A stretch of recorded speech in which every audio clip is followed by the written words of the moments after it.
You ask Tiger to solve. This deals with linear equations with one unknown. The final result is y equals 48. Let's solve it step by step. Group all constants on the right side of the equation. Subtract 25 from both sides.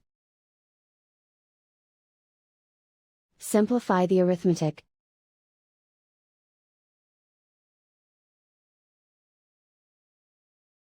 Isolate the y. Multiply both sides by inverse fraction 2/1. Group like terms. Multiply the coefficients.